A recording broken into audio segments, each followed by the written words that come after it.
So hello everyone.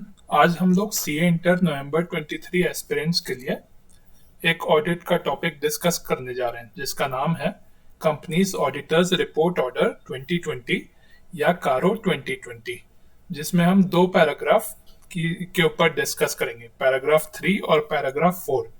Paragraph 3 जो है auditor matters के बारे में रिपोर्टिंग करता है और पैराग्राफ 4 में ऑडिटर को एक्सप्रेस करना होता है कि उसने जो क्वालिफाइड ओपिनियन दिया या एडवर्स ओपिनियन दिया या डिस्क्लेमर दिया तो वो क्यों दिया, मतलब उसका रीजन क्या है। तो वो पैराग्राफ 4 में हम डिस्कस करते हैं।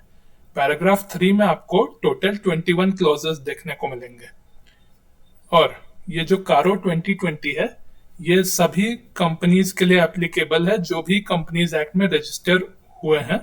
इसका फॉर्मेट हम सेक्शन 143 क्लॉज 11 में देखते हैं और ये एक टाइप का डिटेल रिपोर्टिंग होता है ऑन सर्टेन फाइनेंशियल आइटम्स। तो हम इसको सारे कंपनीज में देखते हैं इंक्लूडिंग फॉरेन कंपनी, लेकिन कुछ ऐसी कंपनीज है जिनको कारो 2020 एप्लीकेबल नहीं होता है। तो उसका एक शॉर्टकट ट्रिक है बिसॉस पी, उसको याद रखने के लिए। बी से हम बात करते हैं बैंकिंग कंपनीज जो बैंकिंग रेगुलेशन एक्ट 1949 में रजिस्टर हुए, इंश्योरेंस कंपनीज जो इंश्योरेंस एक्ट 1938 में रजिस्टर हुए, सेक्शन 8 कंपनी एस से, ओ से हम बात करेंगे ओपीसी, एस से स्मॉल कंपनी, और फिर पी से हम बात करेंगे private companies with certain conditions. तो प्राइवेट कंपनी में कंडीशन पहला ये रहेगा कि वो किसी की सब्सिडियरी कंपनी नहीं रहेगी या फिर होल्डिंग कंपनी नहीं रहेगी। फिर दूसरा कंडीशन ये कि उसका टर्नओवर अगर लेस देन और इक्वल टू 10 करोड़ है, 10 करोड़ है, तो फिर उसे कारो 2020 एप्लीकेबल नहीं रहेगा। बोरोइंग्स भी अगर 1 करोड़ और लेस रहे तो भी नहीं होगा, और paid up share capital including reserves and surplus या नेटवर्थ बोले तो नेटवर्थ इक्विटी अगर उसकी वैल्यू भी लेस देन 1 करोड़ या इक्वल टू 1 करोड़ रहे तो भी कारो 2020 एप्लीकेबल नहीं होगा प्राइवेट कंपनीज को। तो अब हम यहाँ पे देखने जाएंगे पैराग्राफ 3 जिसमें हम मैटर्स के बारे में डिस्कस करते हैं। और एक सबसे इंपॉर्टेंट नोट है कि कारो 2020 कंसोलिडेटेड फाइनेंशियल स्टेटमेंट्स के लिए एप्लीकेबल नहीं होता है, लेकिन एक सब्जेक्ट मतलब एक एक्सेप्शन ये है कि हम पैरा 3 क्लॉज 21 में हम ऑडिट एडवर्स रिमार्क के बारे में जरूर बताते हैं। मतलब कि अगर ऑडिटर को एडवर्स रिमार्क देना हो कंसोलिडेटेड फाइनेंशियल स्टेटमेंट से रिलेटेड, तब वो कंपनी की डिटेल्स भी मेंशन करता है और उसने किस पैराग्राफ में डाला होगा कंपनी के फ्रॉड से रिलेटेड वो भी मेंशन करता है, एक टाइप का रिमार्क देता है। तो अब यहाँ पे क्लॉज को याद रखने का एक ट्रिक मैंने बनाया था। फर्स्ट वाला पी से, second I, third G, fourth I, fifth D, six C, 7 D, 8 U, 9 R, 10 I, 11 F, 12 N, 13 R, 14 I, 15 N, 16 R, 17 C, 18 S, 19 M, 20 C, 21 C. अभी तो जैसे हमने ऊपर पढ़ा कि हाँ सीएफएस का हम लोग एक एक्सेप्शन बताते हैं क्लॉज 21 में, तो लास्ट वाला जो क्लॉज है वो सीएफएस से रिलेटेड है। अब बात करते हैं हम क्लॉज 1 पी। पी मतलब भाई AS10 के हिसाब से जो हम प्रॉपर्टी प्लांट्स एंड इक्विपमेंट बोलते हैं या फिर फिक्स्ड एसेट जो बोलते हैं। अगर टेंजिबल एसेट रहा तो फिर हम उसमें क्वांटिटी, सिचुएशन और फैक्ट्स के बारे में डिस्क्लोज करेंगे एज एन ऑडिटर। और हमें रिकॉर्ड्स मेंटेन, मैं जहां भी मैं रिकॉर्ड्स वर्ड यूज करूं, इसका मतलब कि कारो 2020 में हम किस मैटर पर डिस्कस करेंगे, मतलब एज एन ऑडिटर किस मैटर पर डिस्कस करेंगे, मैं उसकी बात कर रहा हूं अगर मैंने रिकॉर्ड कहीं भी लिखा होगा तो यहाँ पे टेंजिबल एसेट में क्वांटिटी, सिचुएशन, फैक्ट्स को डिस्क्लोज करना रहेगा। इनटेंजिबल एसेट्स में सिर्फ पर्टिकुलर्स की रिपोर्टिंग करनी होगी और बाकी कुछ पॉइंट्स हमें कंसिडर करने होंगे, जैसे कि टाइटल डीड, रिवैल्यूएशन, बेनामी प्रॉपर्टी ट्रांजैक्शन। और ये सब करने के बाद मतलब हम यहाँ पे देख सकते हैं जैसे कि हमने यहाँ पे फिक्स्ड एसेट्स के एग्जिस्टेंस के बारे में बात की, डिस्क्लोजर के बारे में बात की, कंप्लीटनेस के बारे में बात की, वैल्यूएशन के बारे में बात की, जो आपको चैप्टर 9 पीपी के असर्शंस में देखने मिलेगा। अब देखते हैं क्लॉज 2। क्लॉज 2 है इन्वेंट्री से रिलेटेड, जिसमें हम रिकॉर्ड करते हैं क्या कि कोई फिजिकल वेरिफिकेशन हमने की है इन्वेंट्री की, और उसमें हमने क्या डिस्क्रिपेंसी अगर 10% से ज्यादा फाउंड की हो ईच क्लास ऑफ इन्वेंट्री की, तो हमें रिकॉर्ड करनी होगी। Working capital limit, working capital limit में अगर कैश क्रेडिट का लिमिट एक्सीड करता हो 5 करोड़ को, तो वो भी रिकॉर्ड करना होगा, क्योंकि कैश क्रेडिट लिमिट अगर 5 करोड़ एक्सीड करती है तो एज पर बैंक ऑडिट वो स्टॉक जो है वो उस मतलब उस स्टॉक का फिर हमें ऑडिट करना होता है।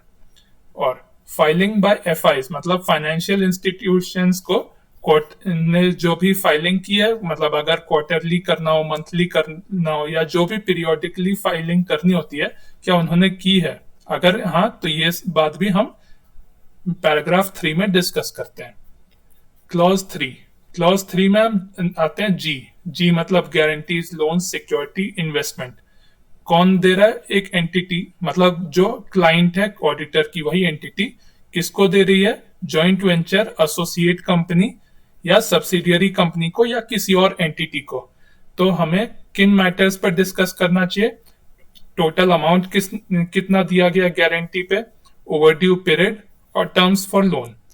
क्लॉज 4, 4 में मतलब ऐसे सीक्वेंस वाइज सोचिए, जैसे पहला था फिक्स्ड एसेट या पीपी, सेकंड है इन्वेंट्री, थर्ड है जी गारंटी, आई से है इन्वेस्टमेंट, और इसमें भी वही सारे पॉइंट्स आएंगे कि investment, loan, security, guarantee.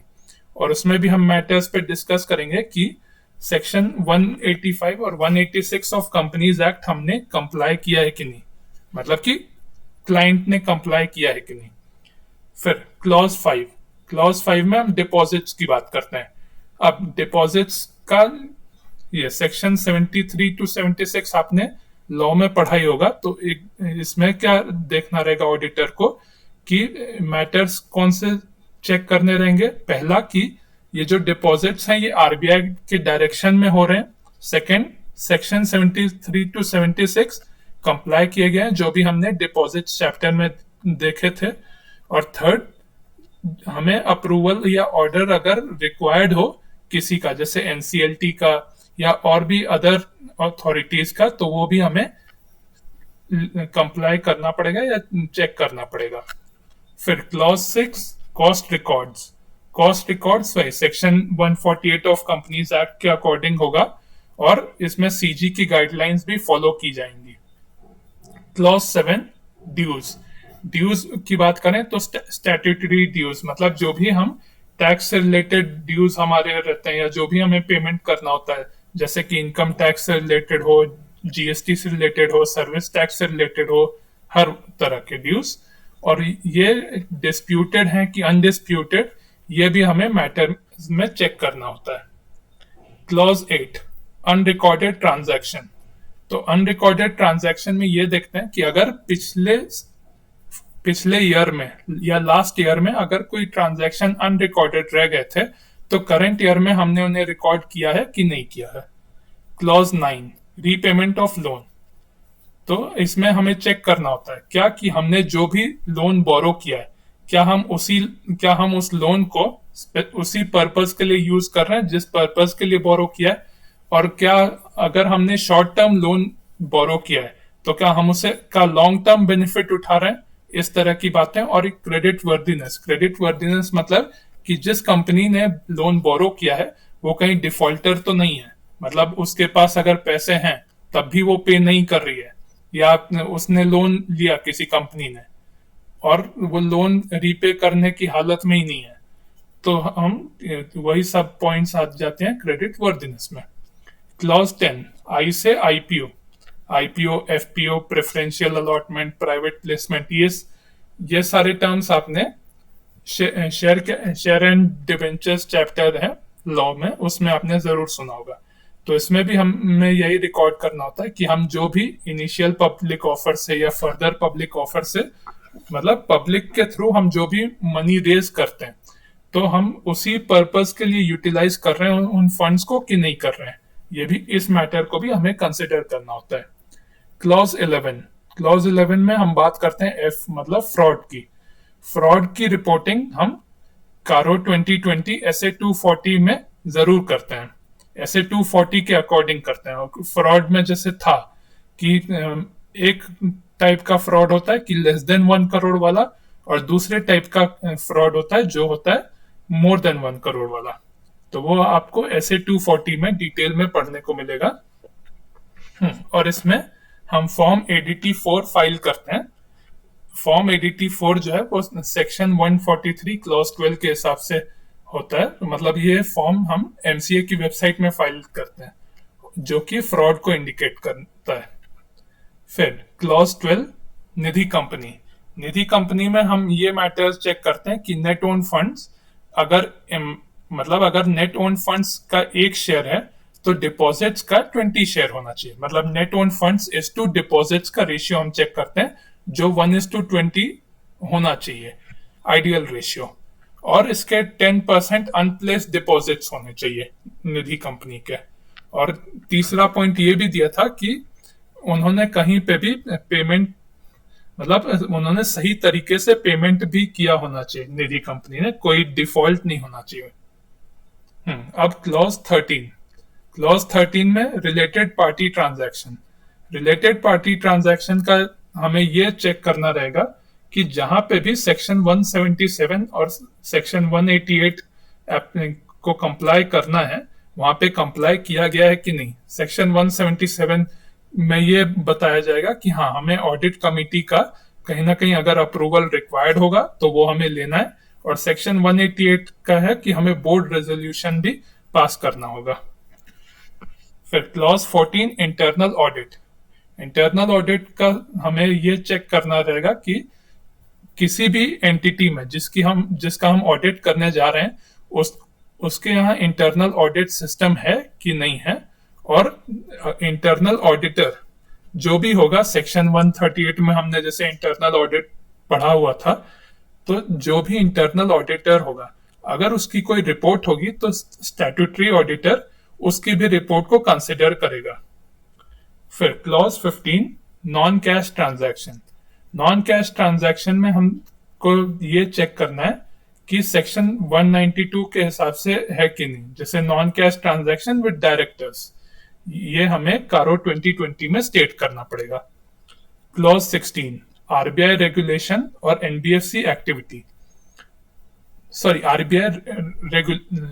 RBI registration. हाँ, मतलब कि जो भी है, मतलब हमें कुछ एक्टिविटीज में आरबीआई की रजिस्ट्रेशन रिक्वायर्ड होती है जिसके बिना हम वो एक्टिविटीज फुलफिल नहीं कर सकते। तो हमें रजिस्ट्रेशन विद आरबीआई चेक करना होगा, सर्टिफिकेट ऑफ रजिस्ट्रेशन भी चेक करना होगा कि सही में हमें रजिस्ट्रेशन मिला है कि नहीं, और एनबीएफसी के एक्टिविटीज भी चेक करनी होंगी जो आरबीआई रेगुलेशंस के अकॉर्डिंग कंप्लाई होनी चाहिए। क्लॉज 17 सी कैश लॉसेस, अगर एंटिटी को कोई कैश लॉसेस हुए हैं तो वो रिकॉर्ड करना चाहिए या मैटर में कंसिडर करना चाहिए। और मतलब अगर वो कैश लॉस हुआ है तो कितने का हुआ है वो भी बताना चाहिए।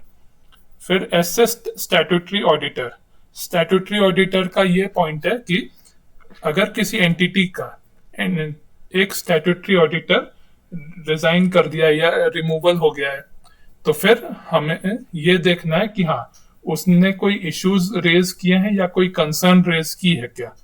तो हमें दोनों चीजें बतानी होंगी, ऑडिटर का रेजिग्नेशन और उसके कोई कंसर्न्स या इश्यूज भी। क्लॉज 19 में हम चेक करते हैं कि मटेरियल अनसर्टेनिटी नहीं है। मतलब हम ऐसे 520 के अकॉर्डिंग एनालिटिकल प्रोसीजर्स परफॉर्म करते हैं, फाइनेंशियल रेशियोज चेक करते हैं और ये देखते हैं कि हाँ मटेरियल अनसर्टेनिटी नहीं है, मतलब कि इमटेरियल है सर। फिर हम देखते हैं क्लॉज 20 सी से मतलब सीएसआर कंट्रीब्यूशन अंडर सेक्शन 135। तो इसमें भी यही देखना होता है कि हाँ जो भी अनस्पेंड सीएसआर अमाउंट है, ये अनस्पेंड सीएसआर अमाउंट वो है जो हम किसी ऑनगोइंग प्रोजेक्ट में इन्वेस्ट नहीं कर रहे होते हैं या कंट्रीब्यूट नहीं कर रहे होते हैं, तो उस अनस्पेंट सीएसआर अमाउंट को हम स्पेसिफिक एक स्पेशल टाइप के अकाउंट में ट्रांसफर कर रहे हैं कि नहीं विद इन 6 मंथ्स, ये हमें मैटर कंसिडर करना होता है। फिर क्लॉज 21 जो कि लास्ट है सीएफएस के ही बारे में, और इसमें हम सिर्फ ओनली ऑडिटर्स रिमार्क देखते हैं क्योंकि सीएफएस में कारो 2020 एप्लीकेबल नहीं होता है। फिर पैराग्राफ 4 लास्ट है जिसमें हम ये देखते हैं कि रीजन क्या होता है किसी ऑडिटर का क्वालिफाइड ओपिनियन देने का, एडवर्स ओपिनियन देने का या डिस्क्लेमर देने का, मतलब कि उसने किस बेसिस पे ओपिनियन फॉर्म किया इन पैराग्राफ 3। तो आप लोगों को समझ में आ गया होगा। थैंक यू, हम मिलते हैं नेक्स्ट टॉपिक पे।